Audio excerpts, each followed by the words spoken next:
Il ne s'était jamais imaginé qu'en visant une simple antilope, la balle qu'il tira finirait par atteindre son arrière-train. Mais en voyant l'animal s'enfuir dans la direction opposée, il ne se précipita pas pour tirer une seconde fois. Il ramassa calmement la douille tombée au sol, puis marcha tranquillement vers l'endroit où l'antilope avait été touchée. En ancien soldat, il savait parfaitement qu'une antilope blessée au postérieur ne pouvait pas aller bien loin. Mais lorsqu'il arriva enfin sur les lieux où l'animal avait été atteint, il découvrit avec stupeur une grande flaque de sang. Plus effrayant encore, en suivant les traces sanglantes, il tomba sur un chien de chasse blessé par balle, non loin de là. À cet instant, l'homme comprit qu'il se passait quelque chose d'anormal, cela signifiait forcément qu'un échange de tirs avait eu lieu dans les environs du désert. Pour en avoir le cœur net, il remonta les traces dans la direction opposée, et découvrit, comme il le craignait, plusieurs voitures immobiles au pied d'une colline. Curieux de comprendre ce qui s'était passé, le chasseur s'approcha lentement pour inspecter les lieux. Il découvrit alors qu'il n'y avait là que des cadavres, pas un seul être vivant. De toute évidence, le chien blessé était le seul survivant de cette fusillade. Mais une bataille d'une telle intensité en plein désert, cela ne pouvait qu'être louche. En s'approchant doucement d'un pick-up, il constata avec surprise qu'un homme à l'intérieur respirait encore. L'homme supplia le chasseur de lui donner un peu d'eau,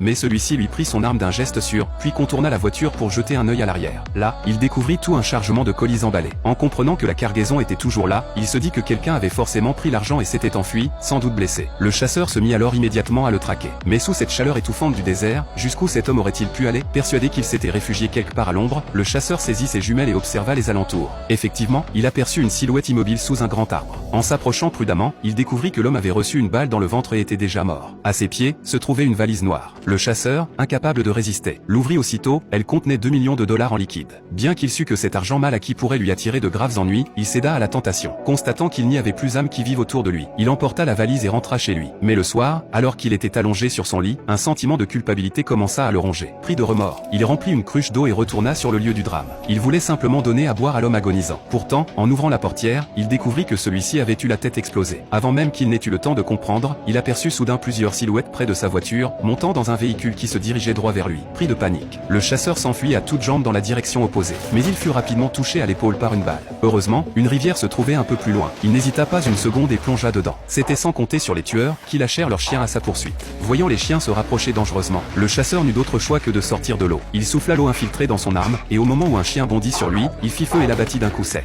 Il avait eu la vie sauve de justesse. Mais il savait que sa plaque d'immatriculation risquait de le trahir. De retour chez lui, il envoya aussitôt sa femme chez ses parents, puis prit la valise et s'installa dans un petit motel au bord de la route. Ce qu'il ignorait, c'est que le tueur à gages Anton avait déjà retrouvé sa trace grâce au numéro de la voiture, et même repéré sa position grâce au traceur caché dans la valise. Sans perdre de temps, Anton saisit son fusil à air comprimé, se rendit à la porte de la chambre et fit sauter la serrure d'un coup sec. Il ouvrit le feu sans hésiter. L'un des hommes tenta de riposter, mais fut aussitôt abattu. En observant le miroir, Anton remarqua qu'une autre personne se cachait dans la salle de bain. L'homme le supplia de lui laisser la vie sauve, mais Anton tira simplement le rideau de douche. Tueur méticuleux et obsédé par la propreté, il ne supportait pas que la moindre goutte de sang le touche. Il pensait trouver la valise dans cette chambre, mais après avoir fouillé partout, il réalisa qu'elle n'y était pas. Ce qu'il ignorait, c'est que le chasseur l'avait déjà emportée. En effet, conscient qu'il serait traqué, le chasseur avait caché la valise dans la gaine d'aération située entre deux chambres. Lorsque les coups de feu retentirent dans la pièce voisine, il récupéra discrètement la valise et s'enfuit sans demander son reste.